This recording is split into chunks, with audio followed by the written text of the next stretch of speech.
Welcome to Scarred But Smarter podcast, hosted by Jeff Stiles, presented by Cadis, Council for Alcohol and Drug Abuse Services, sharing relatable stories of addiction recovery along with our hearts, our voices, and an abundant amount of love with all of those affected by the disease of addiction. We thank you for allowing us to be a part of your journey. And now, here is your host, Jeff Stiles. Hi, folks. Welcome back to Scarred But Smarter, the podcast that is, well, done here at Cadis. It's all for Cadis. It's by and about Cadis, the Council on Alcohol and Drug Abuse Services here in Chattanooga, Tennessee, the beautiful scenic city of the South. My name is Jeff Stiles with a Y, and proud to be your host, Mary Catherine Gentry, who is the one whose brainstorm this was to begin with many, many months ago. We're quickly approaching 1 year of doing this podcast. Special guests come in every single month, and very proud to have Scottie Bowman in here with us today. And as I was telling her, she's in my contacts in my phone as Big Chill Scottie. I actually had to admit in front of God and everybody, I couldn't even come up with her last name. She's just Scottie from Big Chill. I'm probably in a lot of phones that way. I was going to say, Scottie, take a second, just introduce yourself to everybody out there that might not know. People, of course, anywhere in the world, around this great globe of ours, they could be listening anywhere. I imagine most of the people who actually know a little something about the podcast and Cadis have probably heard of you before, but assume they have not. Okay. Well, I'm Scottie Bowman. I'm a Chattanooga native. Been here all my life, except for a couple of years. I went away to University of Georgia to college. Mostly lived across the state line when I was younger, so over in Rossville area. They tore those schools down much later. I've got 3 restaurants here in town, and I most recently opened a group of sober living houses called the Launchpad. I did that in 2020 in the middle of COVID. In 4 years, we built 5 houses, and it's probably I'm most proud of that accomplishment over all of my restaurants, really. And I've got 23 years of sobriety. You just, obviously, we were going to get to the Launchpad at some point, but I mean, we'll get there pretty quickly. So restaurateur, bar owner, always interesting to find people who actually work at a bar and are bartenders who are in the program is, to me, just inconceivable to actually own one. I mean, you're like Sam from Cheers. That's the first thing that comes to mind, right? To actually own one. What an interesting lifestyle choice. Whether or not you actually had to make that choice or whether it got made for you, what an interesting position to find yourself in. Yeah, when I first got out of treatment, I was 36 years old. Big Chill had been around for 5 years at that time. And I did not think I was going to be able to keep it open.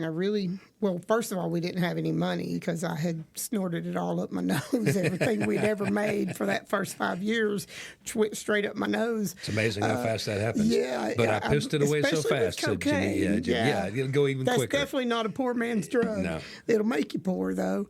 But I was convinced that I was going to come home and close the Big Chill and open up a McDonald's because while I was in my sober living house, I had to have a job. Yeah. Even though I owned my own restaurant, I had to work. So I worked 8 to 2 every morning at McDonald's there in town. And I was like, I'm pretty good at this McDonald's thing. I think I'll just do that instead of the Big Chill. You just get a franchise and sling some fries. I was like, I can do this. But it didn't work out that way. Well, the Big Chill, for those who don't know, I mean, and that seems to kind of the central focus. But that's sort of the flagship establishment, I guess, of your professional career in the service industry. And you and I actually go back before then. The people that might remember you or might remember your face and your name from way back in the day, pre-Big Chill, where would they know you from? Probably O'Charlie's or Southside Grill, L&N Seafood. That was my first bartending job. Yeah. That's where it taught me. That's what taught me how to bartend in the first place, and that's where I came up with the thought that I was going to open my own place someday. And I'll be frank. You and I, we ran in the same circles. I'd see you out and about quite a bit, both before and after your sobriety, and most of that was way before mine. But the Big Chill was never quite my hangout. I didn't think it was. I wasn't really the target demo in several different ways, shapes, and forms. But mainly I just thought it was a frou-frou drink place. I mean, I wasn't about frozen daiquiris and things that had straws and umbrellas stuck in them, and that's what I pictured it being. So I would hear tales and hear tales. Occasionally, I would follow somebody in. It was always a very, very lively place. But I mean, how was that for you going back? And now I'm sober. I'm probably kind of white knuckling it just a little bit, no matter how strong my program is. Now I got to go back in the bar I own and tell everybody, okay, here's the next several steps we're going to take. Well, I was 6 months sober. Just had left my sober living house, and I thought, I'm good. I'm ready to go back. I put my pretty little suit on because at that time I wasn't actually working in a position, but I put my little suit on. I walked in the door. As soon as I walked in, a dread came over me, and I thought, oh no, I cannot do this. So I turned right around, went home, turned off all my lights, turned off my cell phone, got on my hands and knees and said, God, please don't let me get high today. Please don't let me get high today. For about 3 solid hours on my knees, just saying over and over, God, don't let me get high today. So it took me probably still another week to be able to go in there. I also had to change how I looked at the big chill. I couldn't go in and work till 3 in the morning anymore. Sure. I would work till 10 at night instead. And I had to set myself some boundaries. Hours, yes. Yeah, I had to set some boundaries for myself. But also, I wanted Big Chill to survive. We'd been open 5.5, 6 years at that point. And it filled a niche more than just being a bar in town. It was a gathering place. It was, and it really was before its time. I felt like it kind of came out of Atlanta more than Chattanooga because we were more of a melting pot. We had gay, straight, black, white, young, old. Back when the LGBTQ scene was still not quite as accepted as it is now. Right. And I mean, we were just a melting pot of everybody in the city of Chattanooga. And, we did the daiquiris, but we also did martinis. But probably our best calling, and for an alcoholic to say this, is that we had the strongest drinks in town, and we still do. I remember the debate. I remember actually at an ultimate game, an ultimate tournament. A bunch of the guys on my team, Naked Pretzel, used to be Stone Line, was the one that sponsored us. Hoppy down the street, and I here at Hoppy's place, sponsored us. And we got into a fierce debate. And again, I had not spent as much time with the Big Chill as to who had the stronger drinks. Was it Big Chill or Lamar's? Those were the two. We weeded out everybody else. Between the Big Chill and Lamar's, you knew that one drink would probably get you well on your way. It was a huge debate. And it was like Ginger and Mary Ann debate. Well, our claim to fame was that St. Croix Joy, made with 190 proof pure grain alcohol. Oh boy! And that's in like 3 of our daiquiris. So they were more than daiquiris. They would just light you up daiquiris. Rocket fuel. The drink most likely to be thrown up through your nose later that night. Oh yeah! Oh my goodness! People would say I had 3 of those things and I couldn't walk. I'm like, most people can't walk after one. I can taste it now that it's coming back up. I can really get that special taste. We became the late night place to hit that last nightcap. You wanted to get your buzz on right before you went home to pass out. But also all the other staff people from all the places that had to close early. Oh yeah! And of course, you guys are probably seeing it just begin to really kind of get down to just, we could almost close the doors, then boom, here comes the service industry from all the other places that were forced to close at 1 Yes, service industry loved us. They still do. Well, all right, so do you consider yourself, do you consider yourself an alcoholic first and foremost? Was cocaine a secondary thing, or was the white bitch your drug of choice, and alcohol just was what you did when you couldn't get it? Alcohol was actually not my drug of choice, and I called myself an alcoholic out of respect for the rooms, because, I learned early on that I'm the one that needs a meeting. Yes. They don't need me. And when I got clean, there was a lot of meetings that didn't accept you if you said you were a drug addict. Closed meetings. They were closed meetings, and they were like, we don't talk about drugs in here. So out of respect for personally, I'll just say for the record, I hate that. But I mean, there are places that's their meeting, it's their people, it's their group consciousness. I'll abide by it. I do too, and I pitched a fit with about a dozen years sobriety at one guy at one meeting one time. But overall, I just was taught in my treatment center that I'm the one that needs the meeting. Gotcha. And I had a good friend, and she always would buck the system. And, we went to a certain meeting all the time, and she would be like, well, I'm going to talk about drugs. And I'm like, Jenna, just don't. Just, we're going to get kicked out. This is the only meeting we've got that for that particular time slot. And so I learned early on, out of respect I'll say that for those who are listening who may be thinking they have a problem, you're listening, and somebody in your life, a loved one, a coworker, a friend, a family member has a problem, and you're pretty sure they do. I'll tell you a little something about AA, and it is very, very different. All of the meetings, there's going to be a core element that stays the same no matter where you are. I don't care if you're in Bangladesh.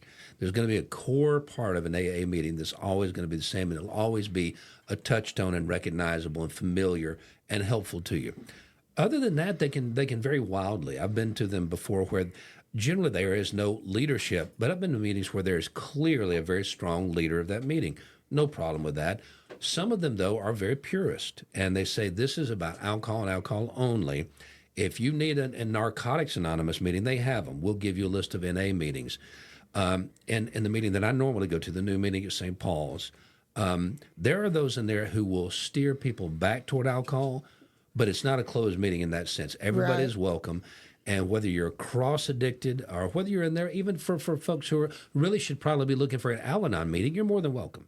But you're going to find that there's differences. There's a lot more laughter in some. There's a lot more old-school thumpers, book thumpers in some, the more traditionalist. That's one of the beauties of it is you can actually find that group that really, really pertains to you, that fits you, that fits your soul and your take. Well, and the beauty of it is that, for me, I tried a couple of Narcotics Anonymous meetings. That was 23 years ago. The sobriety level for me wasn't enough for me to sink my teeth into somebody that could guide me through the steps. So that's why I chose AA instead of NA, is just for the simple fact the first couple of NA meetings I went to in Knoxville during my treatment time, I was offered drugs. And I'm like, okay, this isn't working for me. So I just felt like the sobriety level was better and more stable in the rooms of AA, probably because they're established since 1929. I do not feel the pressure here at all, because we've had people in here who've gone through the CADIS program and people who don't know much about it, just went through their own program, but we decided they'd be a good conversation to have, and we've enjoyed all those. Did you actually go through the CADIS program as it exists here? Was CADIS part of your sobriety? 4 years prior to actually getting sober, when Big Chill had 1 year of existence, I came here for the outpatient program. I really just did it to get my girlfriend off my back, and I did the 90 days. I did my clean P test, and then ran home and said, here's my clean P test. Here's my diploma. I graduated, but I had a 8 ball of cocaine in the car waiting on me. I was going to say, how'd that work? Yeah, it didn't work. I mean, I knew I wasn't going to stay sober. It was just long enough to get that clean certificate, get somebody off get your her back. off my back. Yeah. So I did do that, but when I finally did get serious about it, I went to Cornerstone of Recovery in Knoxville. And I went to Cornerstone as well. My second stint in rehab, Cornerstone was where I went. I'll say this again, too. I won't really deal in absolutes here very often. I don't really believe in them, but there's some. One is an absolute guarantee. If you're going into recovery, rehab, let's call it rehab. If you're going into rehab to get a man, a woman, a kid, a boss, a judge, a police officer, fill in the blank off your back, it's not going to work. No. It won't work until you're doing it for you. Right. Everybody else, they may benefit from your sobriety too, but if you're not doing it for you, I promise you it will not take permanently. Hey, and that's not to say that Cornerstone is any better than CADIS. I was in a different place. Sure. I finally, before I went to Cornerstone, decided that I didn't want to die. And prior to that, during that 4 years after having my little 90 days sober, I really thought death would be a blessing. So one day, something changed. The gift of desperation. Yeah. And I thought to myself, I'm like, I'm really going to die if I keep using this way. And that day was different. So I went and found a friend of mine that I knew had been to Cornerstone, and I said, hey, I got to go somewhere. He gave me the phone number. I called him 3 times a day, 5 straight days, morning, noon, and night, begging for a bed, until finally they said, okay, you can come tomorrow. Yeah, that's an interesting time, an interesting place to find yourself when you are ready to take a big step and you can't find a place that will take you because you're not bad off enough, or your finances are not correct. You're finally willing to give up and say, just put me in some place. I'm insane. Help me out. And actually hit a wall. There's no place for you to go. That's very disheartening. Hey, it's not always easy to get into treatment. No. People often think, well, I'm ready. Why aren't they ready for me? But for me, I felt like they needed me to prove that I was really ready. That's why I think I had to call them over and over and over because, I've never begged so hard to get into a hospital. I remember my first stint in rehab down in Florida. There was a open discussion going on before a meeting, during a meeting, after a meeting. I don't remember exactly, but on the facility grounds, and there were 2 or 3 people whining about having to be there and how they didn't really need it, and they were already I've been here a couple of weeks. I'm okay. I can handle it.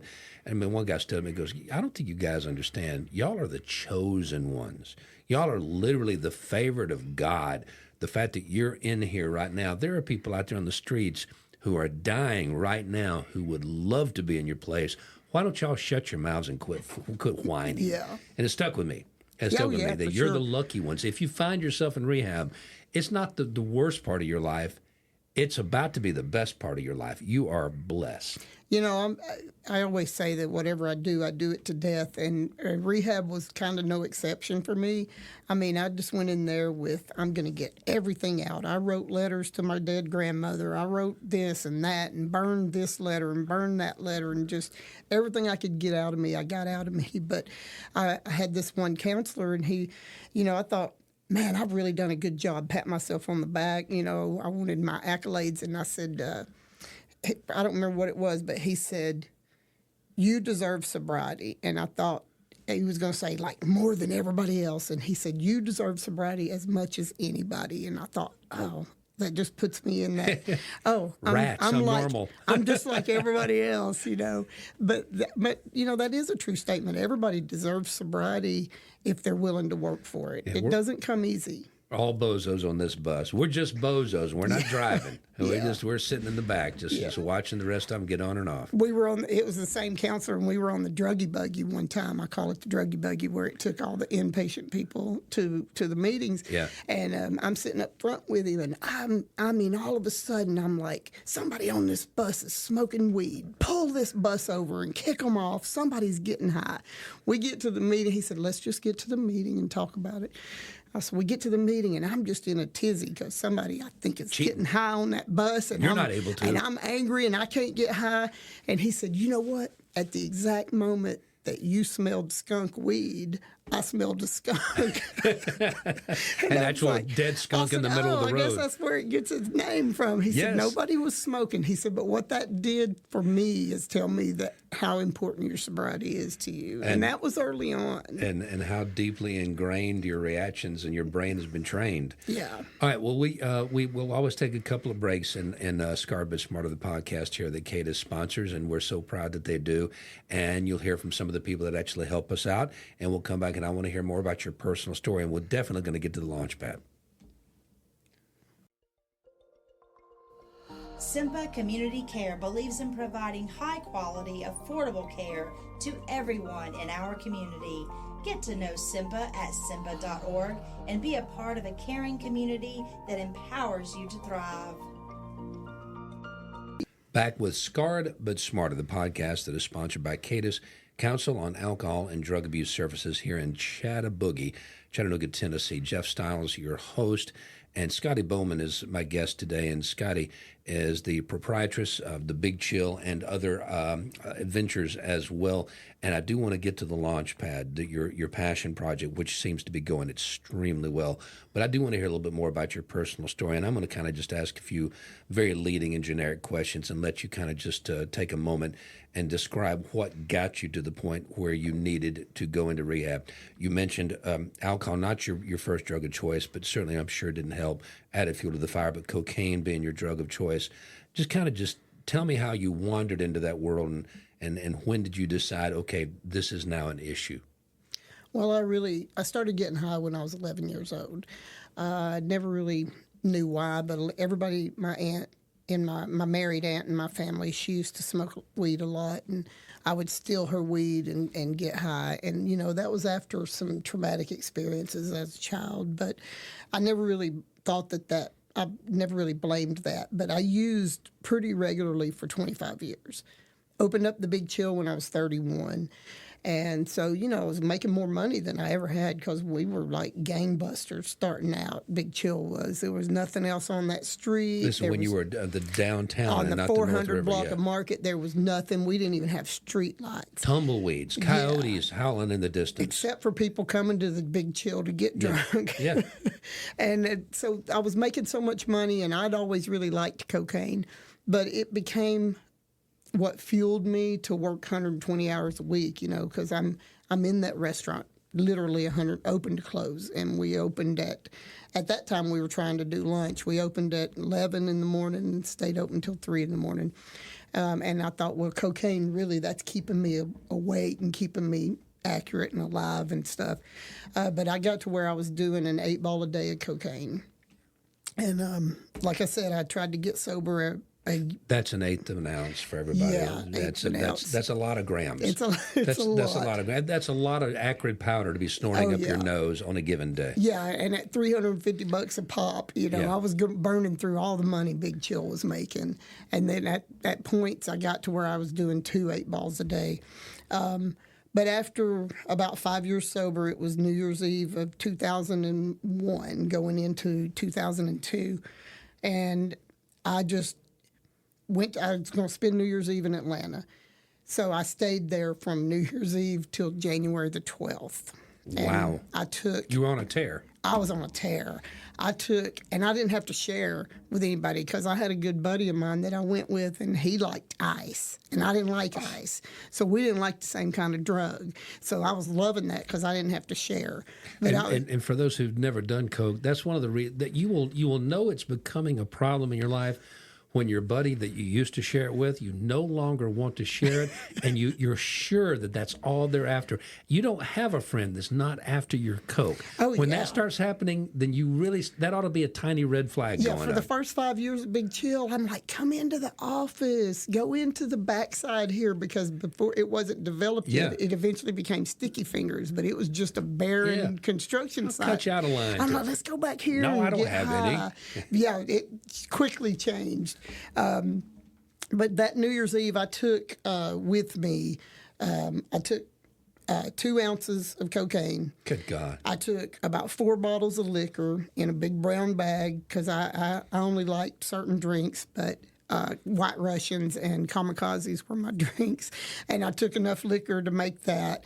And I took 30 or 40 hits of ecstasy and 30 or 40 hits of Xanax. So I was just speedballing. Fear and Loathing in Atlanta.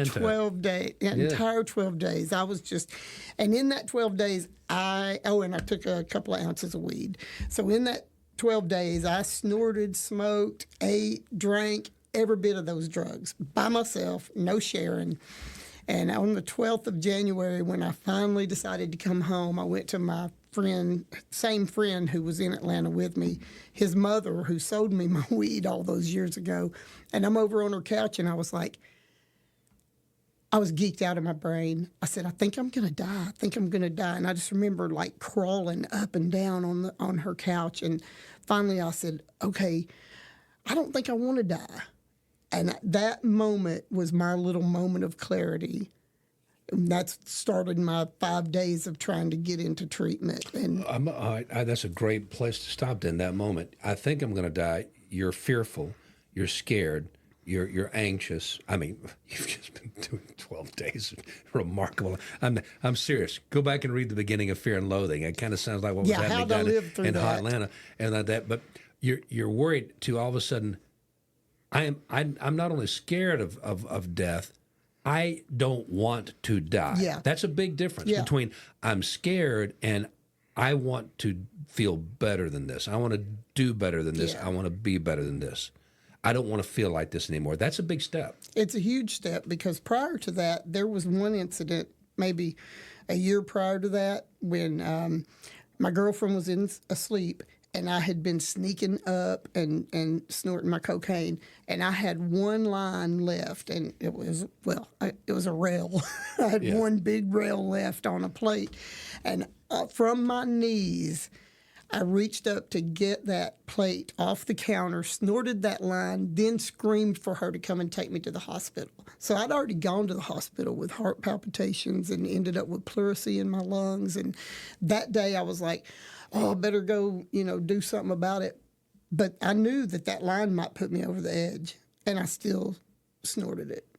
So fast forward to about a year later, at that point, even though I went to the hospital, I wasn't afraid enough of dying. Coke was funny for me in the sense I don't know that I ever really, and trust me, I did way more than my share of it. I don't know that I ever really enjoyed it. The rush you would get immediately upon snorting it or smoking it or whatever you were doing, ingesting it, was fun. But after that, it was always an uncomfortable feeling. But I would amaze my friends, especially the ones that were truly, truly into it, by just stopping in the middle of the night and saying, I don't want any more, because I was tired of snorting stuff up my nose. I know that for real addicts, that's hard for them to imagine. But literally, I would say, you know what? That's just enough. My sinuses are packed. I can't do that anymore. Terrible. And I had friends who would fight through. They'd power through that and keep on going. I powered through it. I powered through it. One in particular would talk about when he was completely addicted, he would wake up in the middle of the night, snort a line of Coke so he could go back to sleep. Now, with alcohol, I'm very familiar with that. Yeah. With cocaine, that's hard for me to wrap my brain around. Yeah, it never put me to sleep. I mean, I don't think I slept that entire 12 days in Atlanta. I'm pretty sure I was up the whole time, even though I was doing the Xanax to try and bring me back down to reality. I mean, and I don't know how I lived through that, honestly. I don't. But, yeah, for me, it was strange because I was as addicted to the drainage and the taste of it as I was the effects. Yeah. Because honestly, I had done so much cocaine. Sometimes my brain worked so fast, but I couldn't even speak. My brain was going so fast, but I couldn't even catch up with it to have a conversation with somebody. I remember Angie, who still works for me at the Big Chill. I would follow her around while she swept and mopped and yada, yada, yada, yada. And then all of a sudden, she'd be like, are you listening to me? She'd start telling me something. And I was just, it'd take me till the next day to catch up and say to her, hey, I heard you say this last night, and I don't think you should do that. Or, I mean, I was just so high that my brain couldn't even translate to her to give her advice or whatever she was asking me. I recognize that feeling with hallucinogenics. When I would take something, acid or shrooms or something like that, right before I would be, and I'm very verbose. I love to talk. I mean, I'm a chatty guy. So I don't talk radio for 3 decades. I mean, and I would start to say something to a friend, a trusted, companion over here, and my brain would race ahead and show me 4 different ways how what I was about to say was stupid. And so people would always say, you're a weird man. When you trip, you get quiet. And it's because as my brain's already said, no, don't do that. Don't go there. Don't say that. And it might be just me saying, yeah, buddy, I feel for you, patting him on the back. But I'm like, no, that's not the right thing to say. I would just become withdrawn and introspective. Should be so mad at me. Should be like, you're not listening to anything I say. And then the next day I'm like, hey, I heard you say this, and I don't think you should date that boy or whatever it was. I think you should go and get a car loan and not pay for this. And your brain's having that conversation, but you're not sharing it with anybody. I'm hearing everything she said. And it was hilarious. But 10 hours later, when I didn't have fresh cocaine in me, that's when I got the effects of the, let me tell you, let me talk. What was it like when you actually said, okay, I actually described it. All right, so what was the process that got you into the facility? Well, I called them, like I said, morning, noon, and night for 5 days and just begged them for a bed. But finally on the 5th day, they said, you can come tomorrow.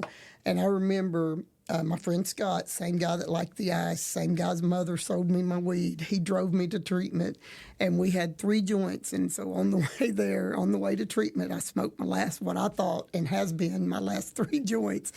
And I get there, and I'm smiling from ear to ear. I weigh about 120 pounds, and I know that sounds like a lot, but I'm a 165, 70-pound woman. So I weighed 120 pounds. I was wearing a size 2. My shirt, the seams of them was almost halfway down to my elbow. My clothes were that big on me. You were emaciated. I was emaciated. Prisoner of war. I never ate. All I did was drink and do drugs and never slept, never ate. And I got there, but I'm grinning ear to ear, and they're like, okay, when's the last time you used? And I was like, oh, yesterday. I said I didn't use any cocaine for the last 5 days, but I smoked weed. And that was the truth, because I didn't think I could just go cold turkey, but I smoked weed for those 5 days. And I was like, oh, it was yesterday. I'm not high. And they were like, you're not high right now? And I'm like, nope. I'd back up and I'm like, no, I'm not high at all. Took me about 12 days to tell them I was really high when I got there. And they were like, duh. Like they didn't know. We know. That's their first rodeo. It's so funny because everybody knew. Yeah. Like, everybody knew everything about me. That's another one. I try to stay away from the truisms and things set in stone and concrete, but you think you're sneaking around and nobody knows. I promise you, if you're already questioning yourself, most of the people around you have it already figured out. That is true. They know you've got an issue before you're willing to admit you've got an issue. So, yeah, but, something did happen prior to Cornerstone accepting me. Jack Lupton loaned me my money to open the Big Chill. He loaned me $280,000. For those not from here, Jack Lupton, for the Coca-Cola Luptons, the deep pockets that go generations back in Chattanooga, Tennessee. And he could have loaned me fine man a lot more than that, and he's loaned a lot of people a lot more than that. But I opened Big Chill in 1997 for $280,000. But he came in during that last couple of months when I was so crazy, geeked out of my brain, and he would say to me, what's wrong with you? And I just don't feel good, Jack, And he said, well, go to the effing doctor. I said, well, I don't have insurance. And I told him this about 4 months prior to going to treatment. I said, I don't have insurance. The next day, that man sent me insurance packet, and his company paid for my insurance for the next decade. When you say he was philanthropic, it goes far beyond the Tennessee Aquarium, I promise you, yes. Yeah, and that insurance that he bought me got me into Cornerstone, which was not a cheap recovery center, for about $4,000 out of pocket, and that was about 30 or 40 grand to go there. But I couldn't have done it without his insurance. So that was one thing they were doing in those 5 days, too, was checking that. Sure. But that's, a lot of times I would say in AA meetings that God ran me out, and everybody be like, well, if God runs you out, drugs or alcohol will run you back. And that's not always true. God did run me out of those things.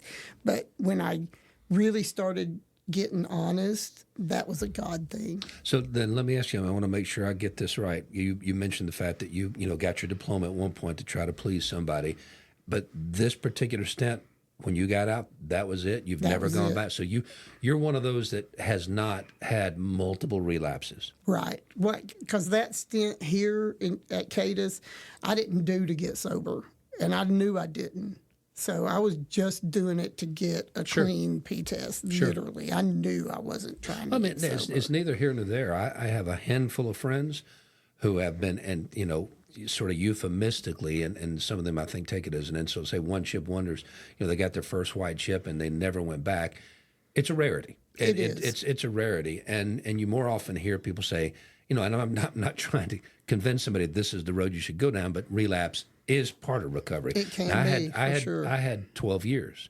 And when I decided, you know what, I think I can drink again. And it was a sneaky thing. I thought about it a long time before I did it. And when I did it, I didn't give any thought to it whatsoever. It happened like that. But my God, everything they'd ever said about relapse was 100%, 1,000%, all the percents true. You do not go back to the starting point.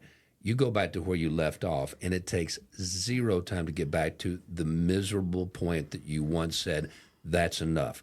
And you thought that was bottom, but you found out you could actually get to the bottom and then dig and find trap doors and keep on going. Oh, yeah. Well, I'd like to say I'm a one-chip wonder, but there were times when I would say to myself, even without going to a meeting, that I'm going to quit. I'm not going to do any more drugs.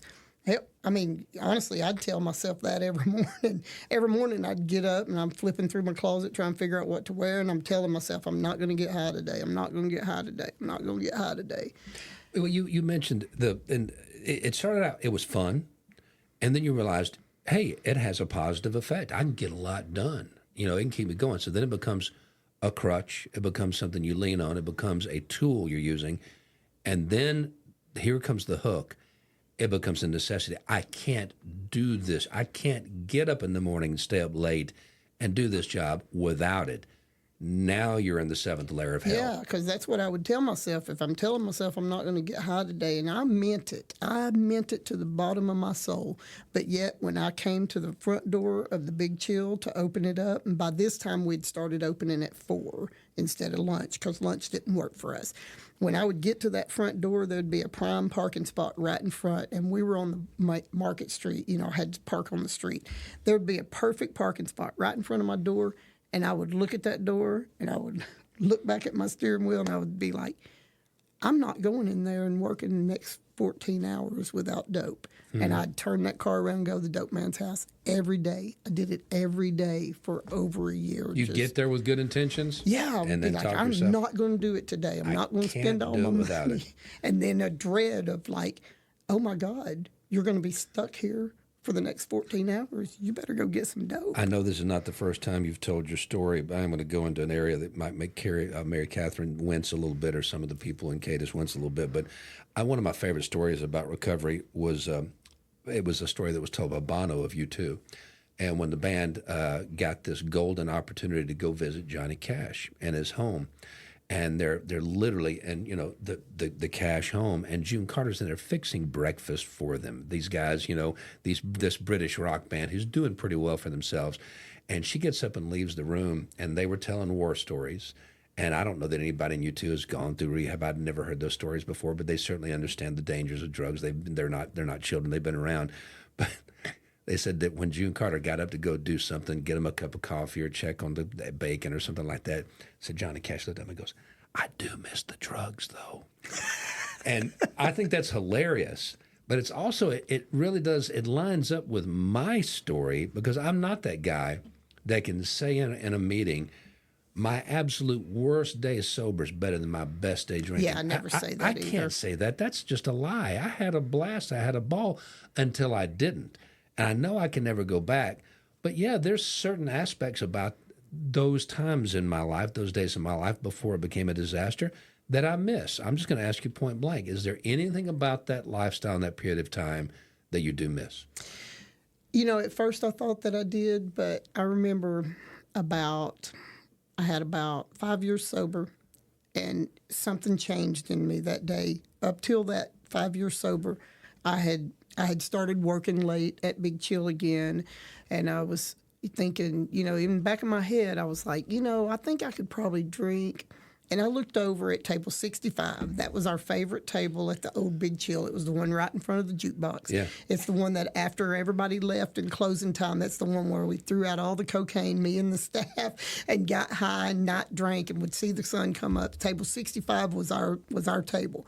I looked over at table 65 and this girl, and I always liked a woman with her hair up. I think that's sexy. And the nape of the neck. Yeah, the nape of the neck. And I'm thinking, I'm looking at her and I'm like, she's got her hair up. She's got a cigarette in one hand and a drink in another hand. And she's just sloppy drunk. And for the first time, I thought, that does not look sexy. Wow. and No, that's a seminal moment right there. It was, because I had always thought, that the hair up and the cigarette and a drink, always thought that's just, that's a sexy girl right there. And that day I was like, that does not look sexy, and I do not ever want to look like that That's again. a funny human moment. I mentioned to you as we walked in the door of Cadiz here, we walked in the door and I said, I went to see a concert this weekend, which is increasingly rare, something I used to do all the time. And it's funny because just looking at kind of a geriatric concert, 70s guitar god in town playing. And so the Silver-Haired Ponytail Club was out in full force. And I mentioned to another friend this morning, it was funny, for every beer I saw in somebody's hands, I saw 7 people with just water. And I remember going to concerts where the only water was in the toilets, but it was I saw one person ejected for being overly intoxicated. And she was a younger woman, probably in her 30s. So you kind of see where I'm coming from age-wise these days, in her 30s. And she was shouting at the stage even before the show began.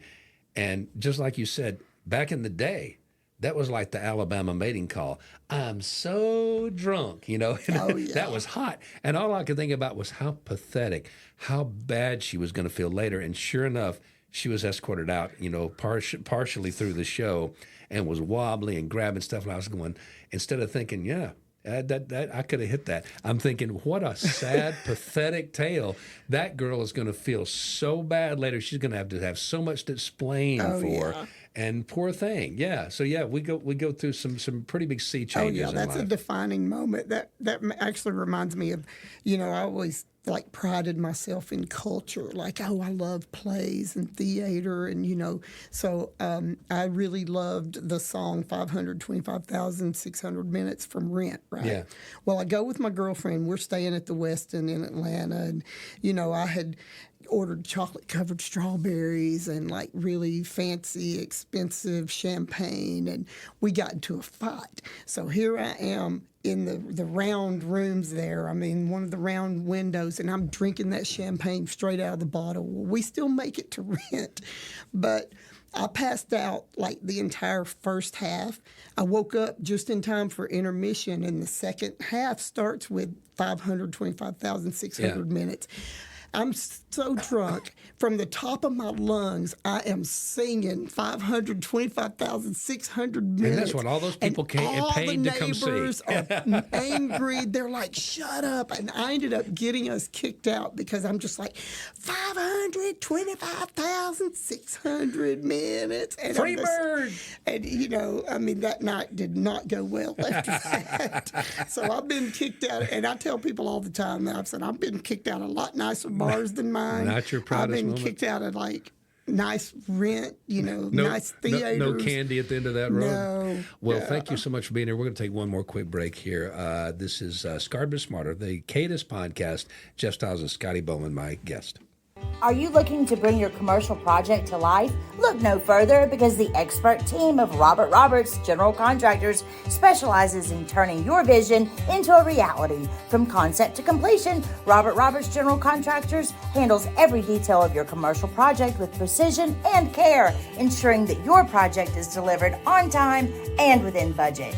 Robert Roberts General Contractor is a proud supporter of substance abuse recovery at Cadis. Okay, back with Scottie Bowman, Scarred but Smarter podcast. And Scottie, all right, so personal story, a bartender and proprietor of drinking establishments and other places here in town, and local legend, let's be honest about it. Saw you a couple of months ago all over local media and getting the most positive coverage because of your project now called the Launchpad.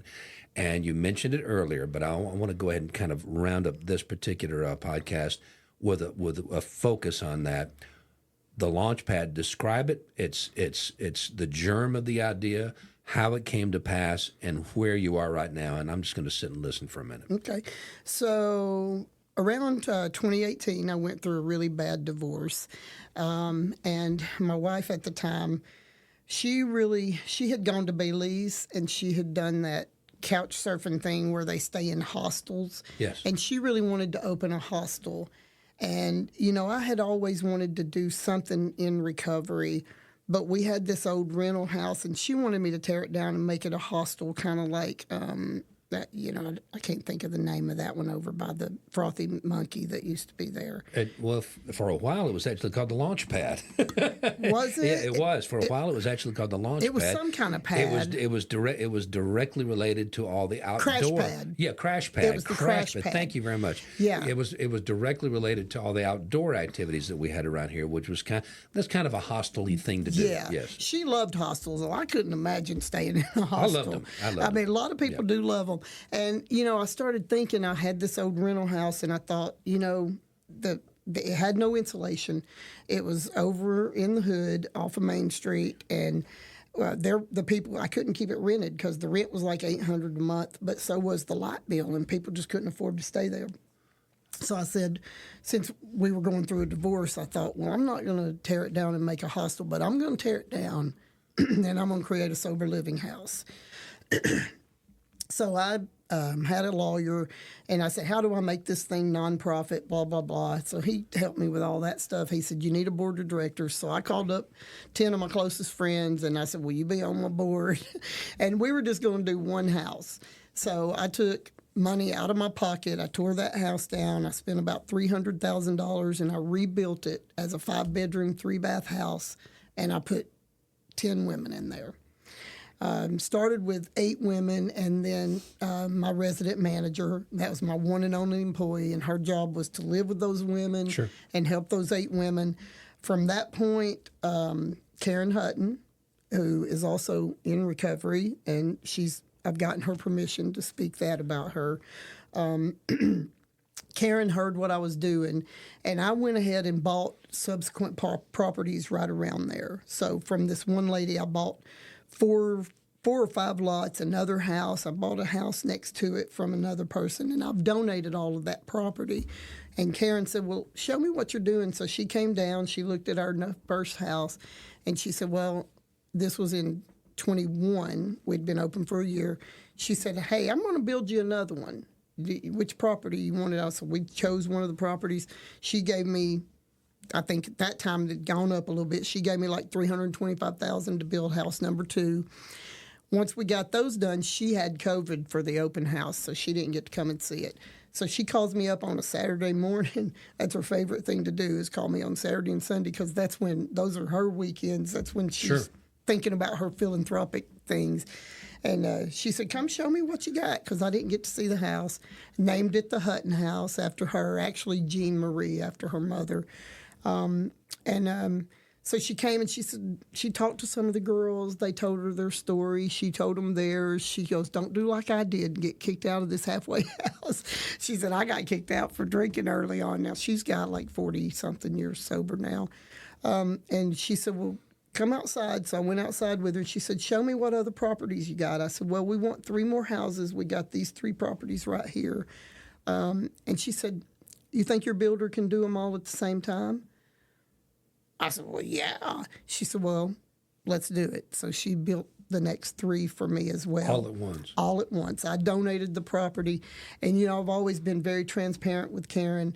So when it was time for those to be built, I sent her the quitclaim deeds where I turned them over to the Launchpad and all that. She's always very confident in me and complimentary. She said, I didn't doubt you for a minute. I said, yeah, but I still want to make sure you're not building a sober living house on my property that I own. So I don't, and she likes also for me to have some skin in the game. Sure. So I donated those properties and she built those.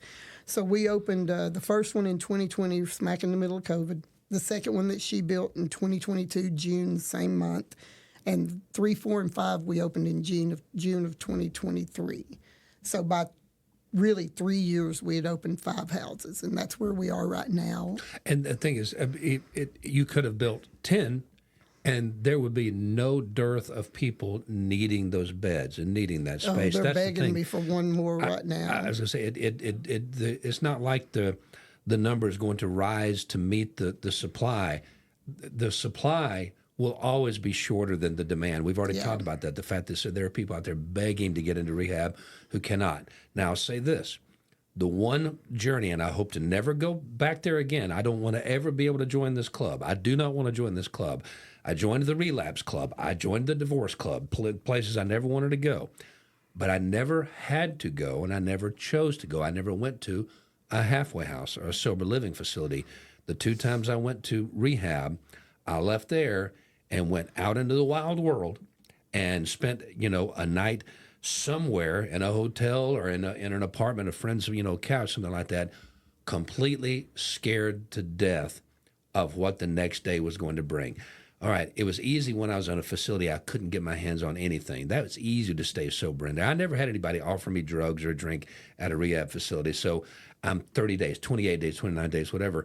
And I am just scared to death of my own actions and how I'm going to react. Never went down that road. And I don't think a day goes by in a meeting where there's not somebody in a meeting who is in a halfway house, in some sort of sober living facility. And there's a lot of politics involved. There's a lot of complexities involved that I can't speak to. Yeah. But I know this. It's a very necessary thing. And because I didn't do it, I know other people. I couldn't have gotten sober without rehab, without actually having an in-house facility. Other people saying, there's no way I could have done it without that halfway house. I could have done it, but I don't know that for sure. I do know that the sober living house that I was in was instrumental in me wanting to do this for other women. So in my house, we had 14 women, and 8 of us stayed sober for 8 years out of 14. That's pretty big. Yeah. 3 of us have been good numbers. sober for 23 years. So I have to speak to the camaraderie that happened. You know, women can be catty with each other. Yeah. You know. Knock me over with a feather. Oh, yeah. We were just like mean. There were times when we were fighting. It was rough in there. But for 3 of us to stay sober for 23 years out of 14, that's a huge percentage. I hate to be negative and give people the wrong idea, but actually that is remarkably good.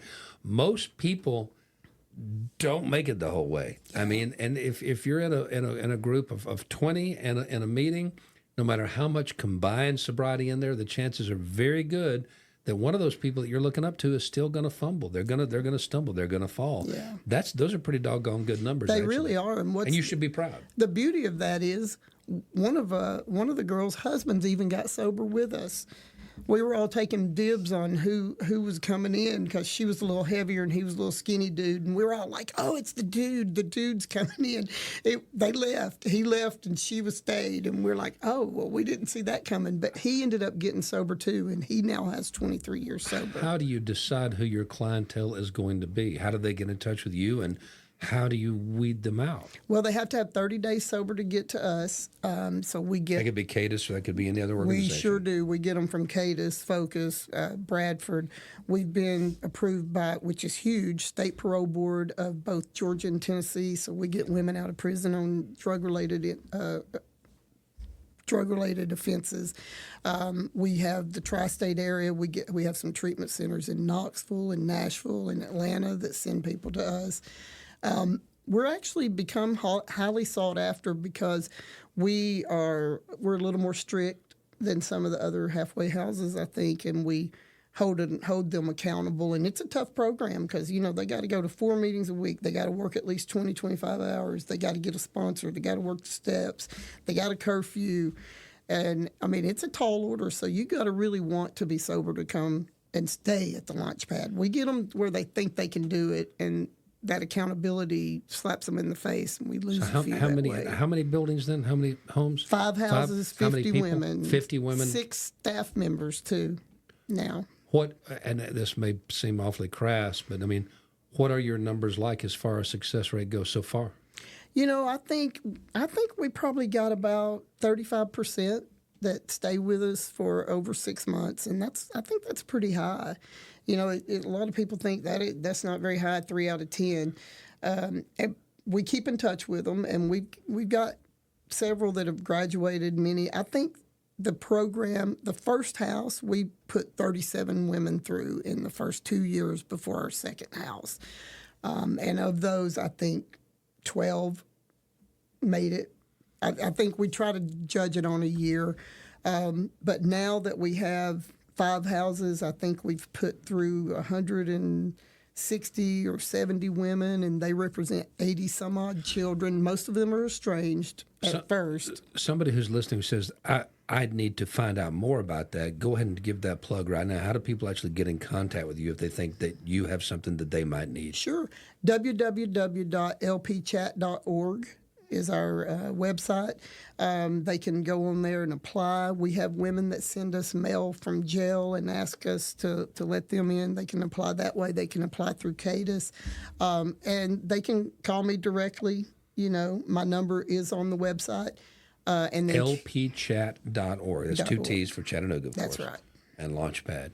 How does the back end work? Real quick, and we'll be wrapping this thing up in just a second. How does the back end work? I mean, when do they decide I'm going to leave, or you decide it's time for you to leave? Well, they can stay up to 18 months. I think our average is about 9 months. We have some that exit with, you know, against medical advice. I guess you'd call it AMA, that we would like for them to stay longer, but our average is about 9 months, and by then they're ready to go, and they've already started looking for somewhere to live and doing that stuff. And actually, that's our next thing. So we still have 5 properties.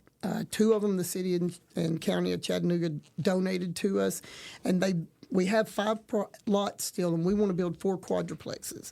So we want 4 2-2 units each property would have 2 2-1s and 2 1-1s, so that'd be 16 units. Our women can graduate into a true affordable housing model, almost the way Family Way works.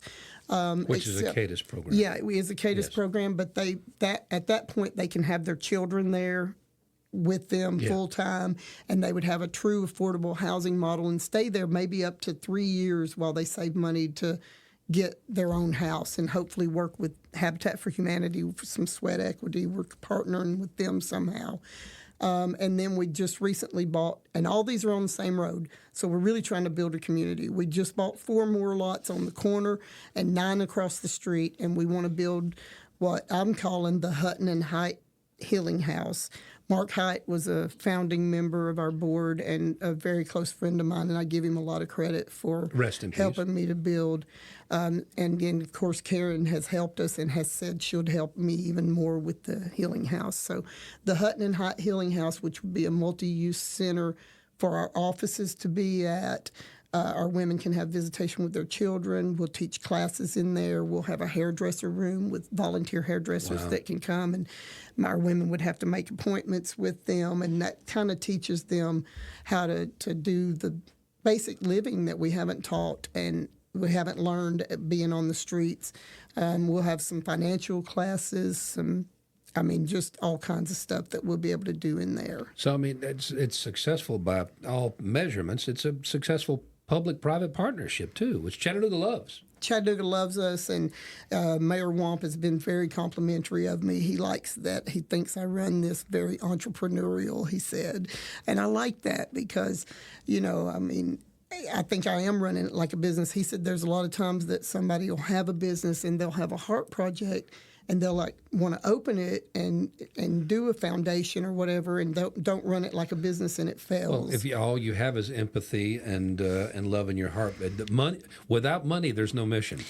Karen says a lot of times, she goes, I just can't do what you do. You give your time and you work and you do this, and I'm like, girl, don't underestimate how much we need money to do these things, you know. And she was so kind to do those things for us, and that's why I want to name that facility after her. Well, Scottie, just nothing but respect for you, and that's, I know more now about what you're doing than I did before by a long shot. And golly, you got so many irons in the fire, and they're all good ones. And I appreciate you coming in and talking to us so much today.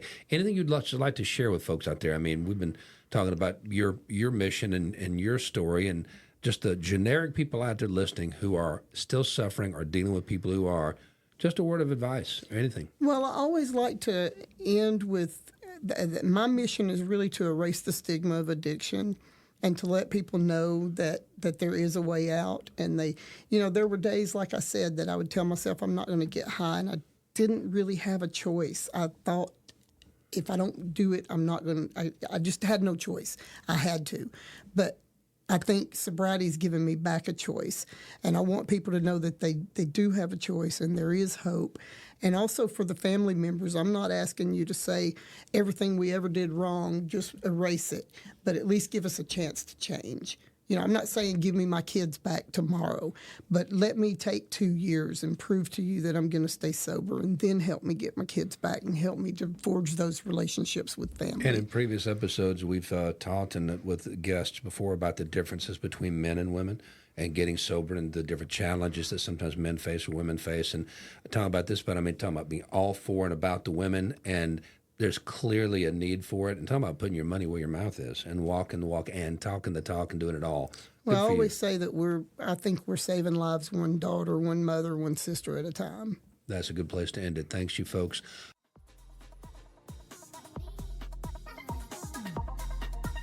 Scarred But Smarter is presented by CADIS, Council for Alcohol and Drug Abuse Services, Chattanooga's only nonprofit addiction recovery center with a full continuum of care, offering the highest quality of treatment to those struggling with substance abuse disorder, regardless of their ability to pay. Go to cadis.org to learn more about our recovery and aftercare programs, or to make a donation, because every gift is much needed and greatly appreciated. Thank you for letting us be a part of your journey. Find us online at cadis.org.